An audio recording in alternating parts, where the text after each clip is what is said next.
Or now that, okay, that's what it is. Thank you. Yeah, okay, now we get everyone. Thanks. All right, so first we're going to review a little bit from the last class.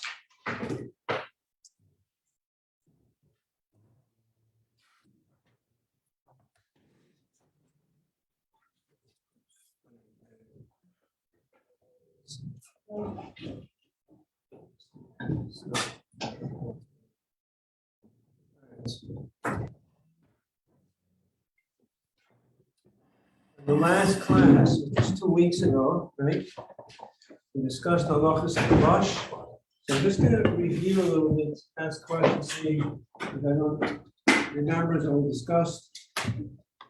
So the Halacha is lush. Lush is meeting. Lush. Remind me, please. Rachel Kunzel.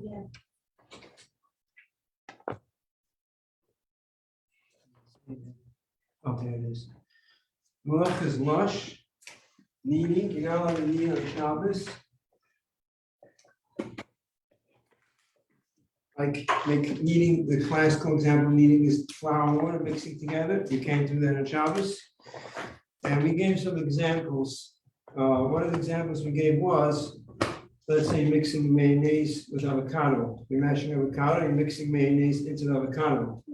So is that allowed on Shabbos? Yes, Is that allowed on Shabbos? it's not allowed. That's my question, right? You mash avocado, and then you mix the mayonnaise into the avocado. Will that be allowed? You would have to go and see pieces of avocado.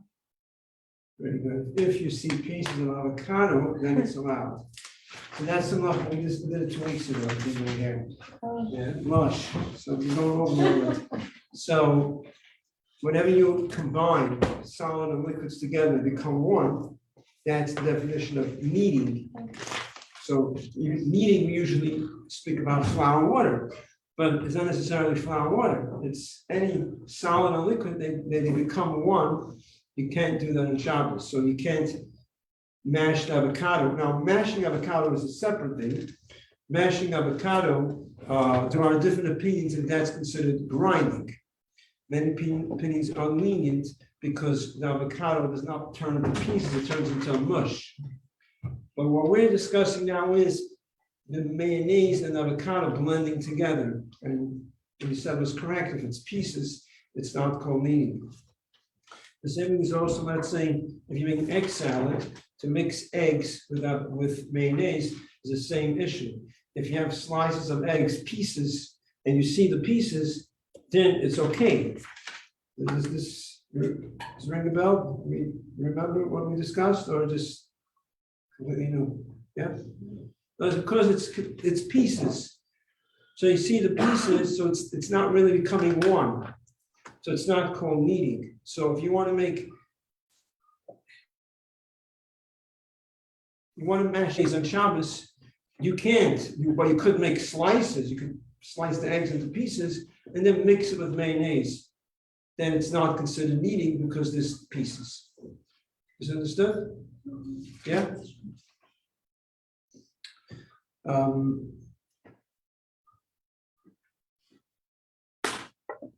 We discuss mixing, let's say you slice vegetables very thin, and then you mix it with a liquid like vinegar or other juices or lemon juice. So you are mixing, let's say, the lemon juice or the vinegar with slices of vegetables. Shulchan gives an example of dicing radishes very thin and mixing it with vinegar. So, but apply anything else that you dice thin pieces, so it's not really ground. It's not like a powder, and when you mix it with the liquid, it's not really becoming one, right? So when you, let's say, you have very thin vegetables, you make it very thin, and then you pour oil into it or whatever you're going to put, and then you mix it together. Is that really becoming one thing? Is it becoming one? Is it really becoming one? No, right? So it's not really becoming one. But nevertheless, it says you should not do it vigorously. So it's sort of like, it's somewhere in the middle. It's not permitted, it's not prohibited. It's not really becoming warm, because very thin pieces, so there is some level of blending. It is blending a little bit. So therefore it says you shouldn't do it vigorously, so you can mix it, but not vigorously. So that's like an interesting case where it's like somewhere in the middle. It's not prohibited, it's not permitted. It is, if you don't do it vigorously, you just do it, you just mix it. We do it vigorously. I guess we do it vigorously, it sort of could be, it brings it closer together, so it becomes sort of an issue of some minor level of kneading where you're connecting two things together. Is that the same case as dressing on a salad? Be specific. So what do you want to do? You want to put dressing on a salad? Yeah, you want to mix it to make You want to mix the dressing with the salad. It's a good question. So that means if you're putting dressing onto salad, you cannot do it vigorously? Yeah. Good point. Yeah. So we're discussing where it's extremely thin. It's like specific. Very thin. If it's not so thin, depends how thin it is. Very good point. Now, when we dice up vegetables on Shabbos, we're not supposed to dice it up very, very thin, because then it's grinding. So I gave the example of thin vegetables. I wasn't discussing that you did it on Shabbos. Doing it on Shabbos is prohibited according to many opinions. So it's like it's two separate things. So we're discussing if you have thin vegetables, nice and thin, then to mix it with liquid vigorously is not proper. I'm not saying prohibited, it's not proper because it's brought down, it shouldn't be done. It shouldn't be done vigorously. So let's say like striped carrots, and you add, like, you're making your So sauce. if it's not thin, if it's thicker, then it shouldn't be a problem. It's thin, I mean, it's like striped. If everything is thin in there, that's a thing, it gets tricky. If it's thin, then you should not do it. Now you could mix it, but not vigorously. But usually when we cut up salads on Shabbos, we don't make it very thin because many opinions say you're not allowed to cut it very thin. So we make it thicker, so it's not so thin. So then you don't have a problem mixing it with the dressing, because the mixing with the dressing is only when it's diced up very thin, and then you mix it vigorously with the dressing. Then it becomes then it's prohibited. You're not supposed to do that. Does anyone remember? I said most opinions say you cannot cut up the vegetables very thin. Most opinions, some opinions who say you could cut up vegetables very thin. Does anyone remember anything about a situation where, according to some opinions, you will be allowed to dice up vegetables thin? You don't remember anything about that?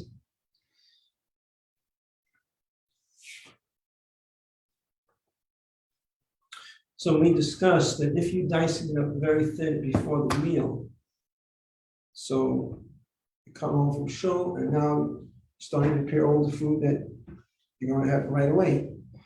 There are opinions that say you could dice it up very thin. Why? Because it's right before the meal. This is an opinion that we don't accept. L'chatchila. L'chatchila means to start with, like, this is not the right approach. So the some opinions say it's okay because you're doing it right before the meal, so it's not considered like doing work, it's considered like preparing food, like it's like part of eating. Eating is not a malacha. So there are opinions who say you could cut it very thin if you're doing it right before the meal. But the Alter Rebbe does not accept this opinion, which means that we don't follow this. If someone does it, it's okay. We don't have to tell them that they're doing something wrong. But this is not what we do. That's why I said practically, we usually don't cut it very thin. We cut it thicker, and therefore we don't have that issue of mixing vigorously. Right, but so my question is, what if you cut it already before Shabbat? Right, and so then that's on the Shabbat you case we're pour the discussing. vinegar. Oh, exactly. So if it's cut before Shabbos, and it's cut very, very thin pieces, then you mix it, and now you want to mix it with the dressing. Yeah. Now it becomes an issue, but only if you're doing it vigorously. Vigorously means doing it really, so you could mix it, but not strong. It's sort of like an in-between situation, like you could do it, but do it in a certain way. So that's not the usual situation of when we talk about leash, the malach of lush, of kneading, and we say you could do it, but don't do, you're not allowed to do something, you're not allowed to do something. And could you cook if you do it, if you are carrying Shabbos and you do it, you don't do it so strong, what does it have to do? Because it's not a regular case of kneading, because they're not really becoming one. These are pieces of vegetables, thin, mixed with liquid. It's not really joining and becoming mamish one piece. So it's not the classical case of lush. Okay, everyone following this? And just one last question, what's the reason why it can be thin? Because the malacha, so we discussed in the previous class, there's the malacha of toichin, malacha of grinding. When you cut something very thin on Shabbos, vegetables, that is the malacha of grinding.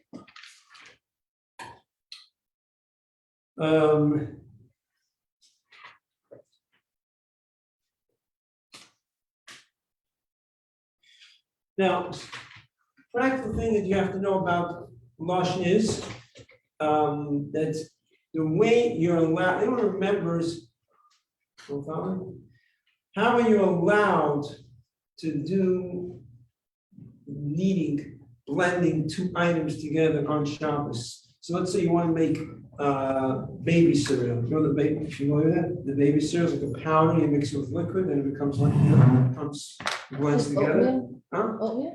Oatmeal, well, you can't cook oatmeal with hot water. That's cooking. You're talking about cold, like a powder. Yeah, for like infants, it's called baby cereal. It's liquid, it's powder and liquid, and you mix it together and you feed it to them. So it's kneading, it's lush. Is there a way how you're allowed to do it on Shabbos? Can't be a dough. It can't be. It can't be thick. Very good. It can't be thick. It has to be loose. If you make, there's a few conditions. That's the first one.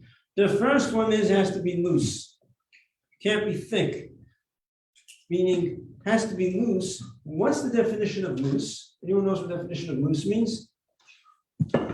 Air in between. Air in between. The purpose. I mean, air. It's Like it's not thick. water. It's a bottle of water. Yeah. Yeah. So this water is the loosest thing you can have. Is the air inside the water? I'm not sure. I'm not sure what Like you're saying. not I'm asking. not a solid. More liquidy. You're saying when it's very liquidy, when it's very loose and it blends together, there are pieces. There's space in the middle. Well, when it's loose, it's more liquidy. Well, I'm not sure what you mean when you say there's space in between. Like Air in like between. no, just like scientifically, like like. Okay, I hear you. But the way we're going to define it is how it spills, how it pours. If you take a cup, you take the bowl, and you could go like that, and it's coming out, it just comes out. Not like liquid, because if you are mixing a powder and liquid together, and it becomes like, and I'm talking about, let's say, a coffee. I'm not discussing cooking hot. I'm using coffee as an example just for the blending of the powder and the water. Okay, we're just using it for that purpose. We're not discussing cooking. Does that have any issue of lush eating? You're combining the powder and the liquid. The answer is no. because it's a liquid, because it's liquid. It's not, has no consistency at all. It has to have some consistency. So we're discussing here where it has some consistency. Because it has a consistency, it goes into the category of lush, but it's a lower level. It's not such a strict level of lush. So when you're making, let's say, baby cereal, and it's not thick, it's loose. What do we mean by loose? Loose means that if I had the bowl, I can take the bowl and I could pour it out and go like this, and it's going to come out. When it's thick, it won't come out. Now, anything could come out eventually. I can take a bowl that has a thick consistency. I'll go like that. I'll turn it upside down. I'll hold it, so it plops out. I mean it. I mean when you're taking the bowl, it just moves. It moves like this, like that. It's the consistency. It just you can pour it out. It has. You get what I'm saying? It's viscous. Very good, viscous. That was the word. Yeah, viscous. Exactly. That's the correct word. Yeah. Everyone gets that? So if you make it a loose batter, viscous, you're allowed to do it on Shabbos. Is there other conditions? Who can tell me other conditions that we discussed to be allowed to do it on Shabbos? When you are making it a loose batter. You said one of the conditions has to be loose, and there's also other conditions that maybe some of you could share. You can look into your notes. It's which is what?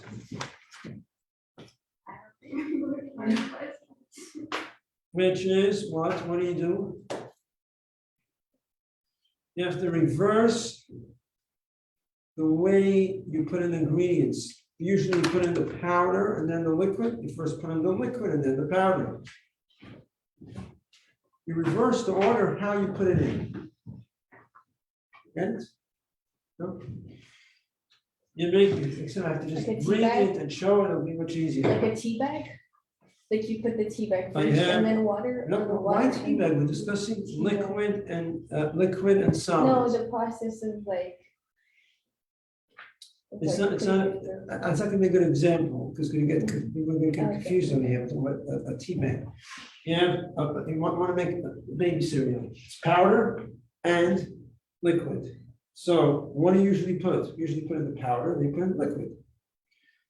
You put it in the bowl. So now you first pour in the liquid, and then you put in the powder. So you're reversing the order of the ingredients, the way you do it. What if you normally do it the opposite way? You just reverse whichever way you normally do it, or is it specifically? You reverse the way you do it. Okay. Sure. And then there's another condition. What's the other condition? What's the other condition in order to be able to make this loose batter in Shabbos? You remember? Remember? The way you mix it. You can't mix it in a regular way. You have to use the back of the spoon. You have to use the handle of the spoon, actually, the spoon you mix with it. The handle of the spoon, you can use your finger, you can shake it around, and then you can do something that's called crisscross. You go like this. You go like that, and then like that. Like this, like that. You can mix it this way, and after 15 minutes of mixing, it's going to be mixed very well.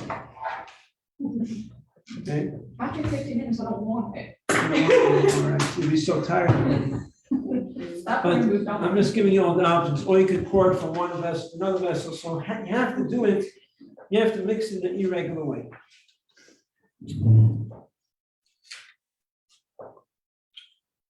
Okay.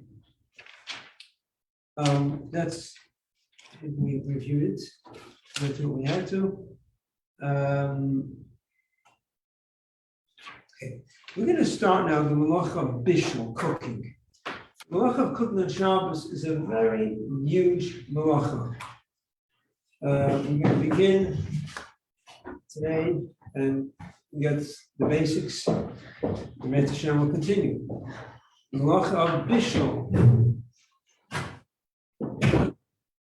Bishul, I want to cook on Shabbos. You know that? Okay, so now I'm cooking. So what else is there to know about Bishul? Everyone knows you know how to cook on Shabbos. That's how we do it. That's how we do it. Huh? You know about Kedisha, Klishen, huh?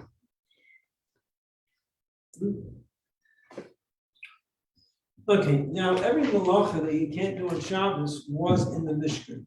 That's when we learned it from. We learned from the Mishkan. In the Mishkan, they did cooking for the building of the Mishkan. So we're not allowed to cook on Shabbos. Where did they do cooking in the Mishkan? They had to cook the dye. The dye that they needed for the tapestries, they had to boil it. It was a herb that would grow inside this, there was a chaff around it. And they would have to take the herb, they would grind it first. They would mix it with liquid. Then they would boil it. And then a dye came out of it that made a dye. So this dye, D-Y-E, this was a dye that was used to color the tapestries. What covered the Mishkan, what covered the tabernacle, there was different threads of wool, different types and different colors, and it had to be dyed. This color, this herb that they would boil after it was ground, mixed with water, and it was boiling, and that created a dye. So this we had malacha in the Mishkan. Like any other malacha that we learned from the Mishkan, it's not just what was done in the Mishkan, but anything similar. Remember we said this was called the Av and the Toga. So there's Av and Toga. Av means father. Did we discuss this at all? You remember this? Tell me, discuss this. Av and Toga. There's 39 obvious malachis. There's 39 malachas in Halacha of Shabbos, but they're called avos. They're called avos malachas, the fathers of malachas. Why are they called the fathers? Father has children. So all these malachas have children, have offspring. What does it mean? Anything that was done in the Mishkan, not only what was done in the Mishkan you're not allowed, but anything similar that was done in the Mishkan is also not allowed. So, for example, when it comes to grinding, they would grind the herbs in the Mishkan. But not only this that was done in the Mishkan is prohibited, but anything similar. So that's why you can't take a vegetable and cut it very, very thin. They never cut vegetables thin in the Mishkan. They would grind the herbs into powder. But anything similar to what was done in Mishkan is also prohibited. So that applies to every single malacha. So in the Mishkan, they had bishul. They would boil. They had this herb that was ground. They did wash, spoke about eating. They made it became warm. And then they would boil it. They created a dye. So they would boil it in water. So now what we're saying is not only is boiling prohibited on Shabbos, but even baking, frying, any type of method that you're using heat to alter, to change the texture of whatever, anytime you're using fire to change the texture, and it doesn't even have to be food, it could be anything, that the fire is going to change the texture, so that becomes a tumor, that becomes an offspring, an offshoot of the malacha bishul. Which means that not only are you not allowed to cook food, but you're not allowed to take anything and use fire to change the texture. So let's say if someone's going to take a piece of wax on Shabbos, we're not discussing what's discussing malacha now.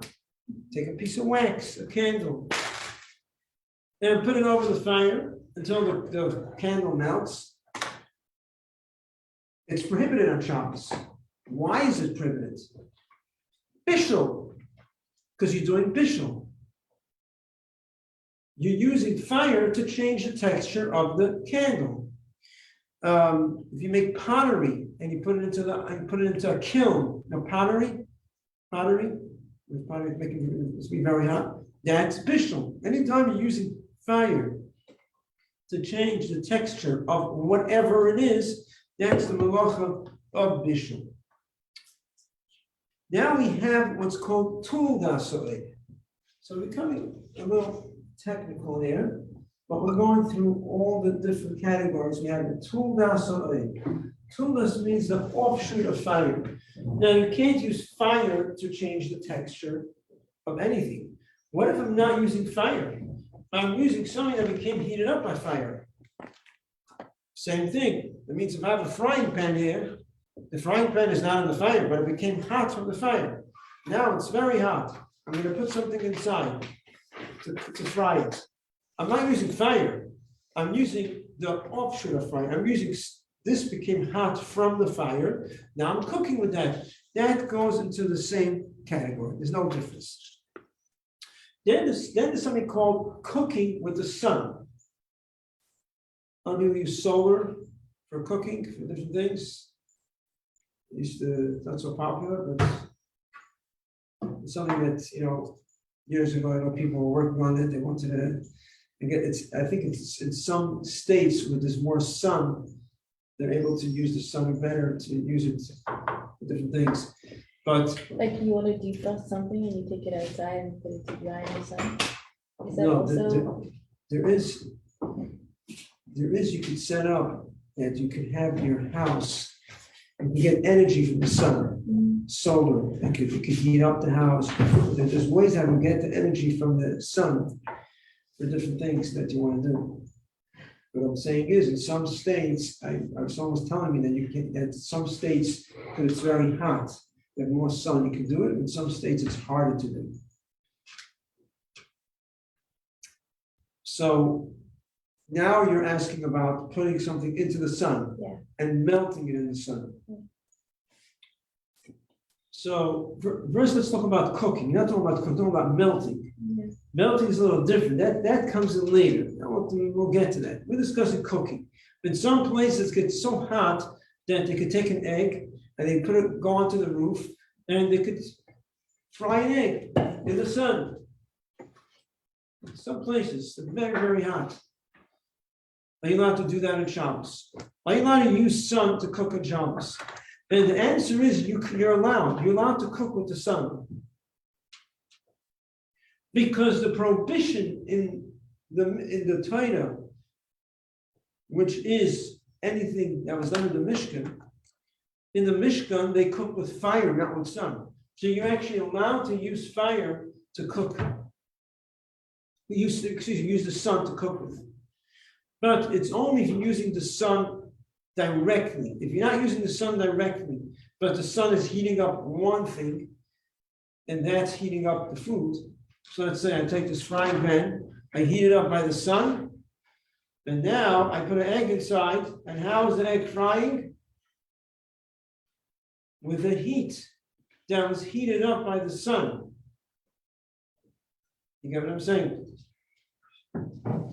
There's two ways how to cook with the sun. You can have the sun cooking directly. It's very hot outside. You take a frying pan, you scramble an egg, you put it in the sun, and the sun is going to heat up the egg, fry the egg. That's okay. The sun is cooking the egg. You're allowed to cook with the sun. But if I take a frying pan and I go outside and then I have it heated up by the sun, it gets really, really hot. And now I put an egg inside. Now, how is the egg cooking? With the sun? Well, you could say it is because it was heated up by the sun. But being it's not cooking directly by the sun, the Chacham don't allow us. The Chacham don't want us to get confused and use fire, use something that's heated up by the fire. So they said if you're doing it directly under the sun, then it's very clear that the sun is doing it, and there's nothing wrong cooking with the sun. But once it got heated up by another source, so even though it got heated up by the sun, but it could be very confusing to someone, to anyone, that will see that you are cooking with an element that became heated up by something else. In this case, it came heated up by the sun. but then people might even do it when it got heated up by the fire. So if it's heated up directly by the sun, then it's okay. Is clear?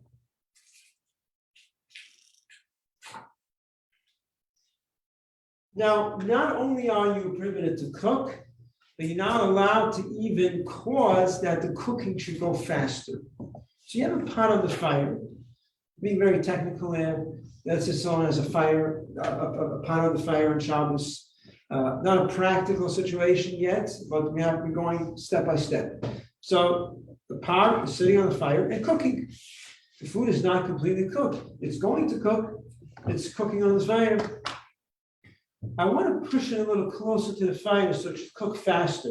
I want to cover the pot so it should cook faster. It's going to cook anyways. Am I allowed to do that in Shabbos? Huh? No. No. Simple. Now, a more practical example is what we call hagosa. Hagosa means is stirring. So, the food is cooking on the fire. You want to stir it. So, sometimes you have particles that are mixed together, and when you mix it and stuck together, and then when you mix it, it separates, it's able to cook better. So I want to be able to mix it. I'm going to mix it so it should cook better. Am I allowed to do that? No. Now, what if the food is cooked already? What if the food is already cooked? Could I do hagosa? Hagosa is stirring. So I have the cholent on the fire. The cholent is already completely cooked. And I'm going to go over to the pot of cholent, and I'm going to mix it. You got to take it off the fire. Now, why do you have to take it off the fire? I'm not going to mix it. I'm just going to take it with a spoon. I'm going to serve cholent while it's in the fire so it stays nice and hot. Now, you're supposed to take it off the fire. Why can't you leave it on the fire and then serve everyone? Let it stay on the fire, stay nice and hot. What's the problem? It looks like cooking. Not exactly. The air is like it's going because it's uncovered. It's gonna cook as you're. It's cooked. The food is cooked already. The food is sitting on the fire. It's cooked. Why can't I go over with a ladle and take out cholent and serve it with cholent? What's the problem? Sometimes food gets better as it gets cooked. It gets better as it gets cooked. Like a red sauce, it's gonna get better the longer you let it cook. Okay. So some of the, I'm not cooking it. The food is cooking by itself on the fire. I'm just serving. I'm taking out the food and serving you're cholent. still stirring it. So. Very good. Because you're stirring, when you are stirring over the fire. So there's actually two reasons. You mentioned one of the reasons that it cooks better as it's on the fire. So therefore, when you're stirring it, now let's take that reason and make it more precise, because if it's already cooked, then what's the issue? It's because we're not doing anything. There is some concern that there might be pieces that are not 100% cooked, that it's not 100% cooked. The stirring, that helps. That's what it is. Just the fact that it's cooking more. So what is the stirring doing? There's a concern there might be pieces that are stuck together and the stirring breaks it up. Then there's another reason, which seems to be the main reason, and that is Chachamim are concerned that perhaps it's not cooked. It's not completely cooked. When you take something off the fire, we can assume it's cooked, because people don't usually take food off the fire unless it's cooked. When food is on the fire, why is it on the fire? Because it didn't finish cooking. That's generally how it works. So the Chachamim had to take precaution over it, that no one should ever stir it before it's completely cooked. So they said, while it's on the fire, usually if it's still on the fire, why is it still on the fire? It's not completely cooked. They said, while the food is on the fire, we're not going to allow you to stir it, because we could assume if it's still on the fire, it's not completely cooked. Now, obviously, when it comes to Shabbos, it's sitting on the fire the whole time, fine. But the point is, generally speaking, when something is on the fire, why is it on the fire for? Why is it still on the fire? It's not completely cooked. So the Chama had to make this distinction to safeguard us from transgressing. They said, while the pot is on the fire, we are concerned, there is a concern that perhaps it's not completely cooked.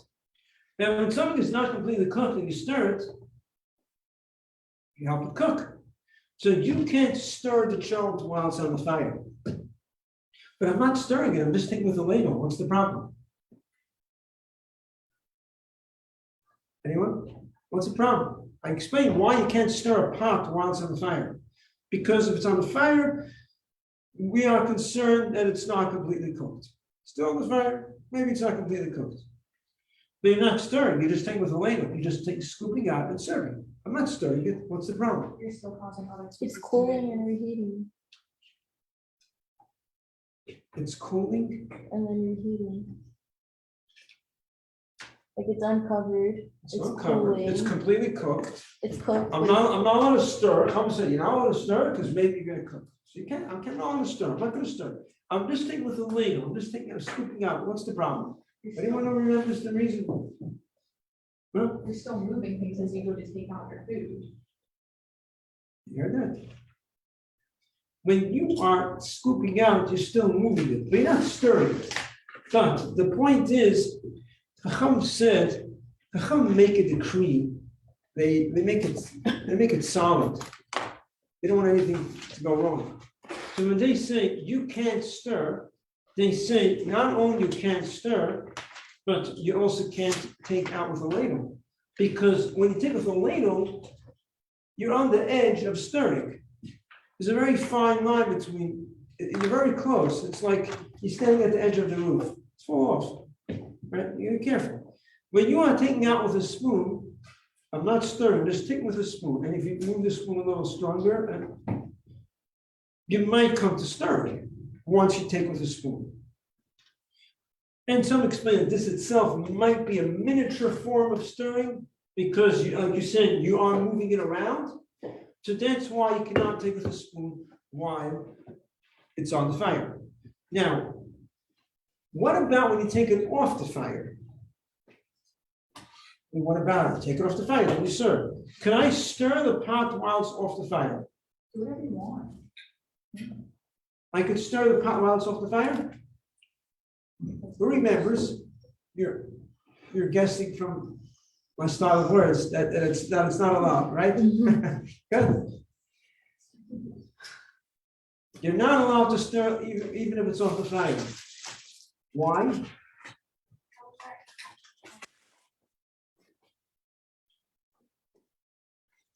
Because it's still very hot. Some opinions say that you cannot stir in the kli rishon, in the pot that it was cooked in, even if it's off the fire. Because again, there is still that concern that you might be cooking.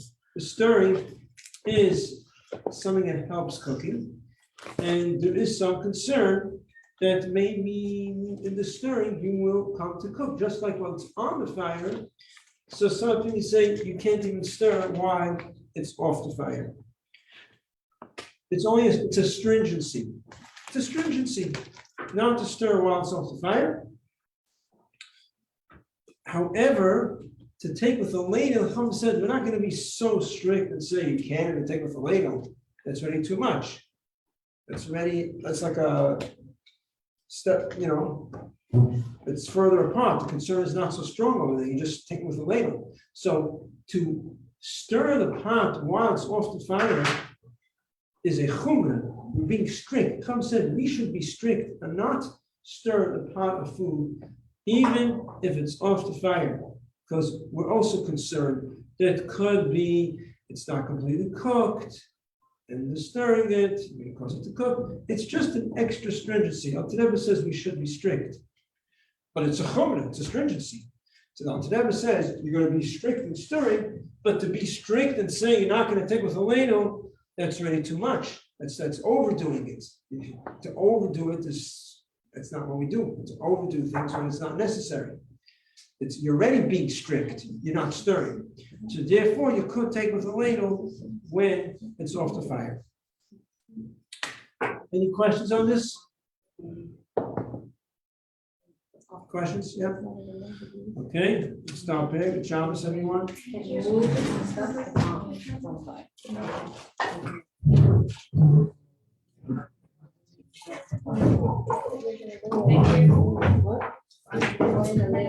Yes, sure. Absolutely. I know that you're not allowed to see the animals, but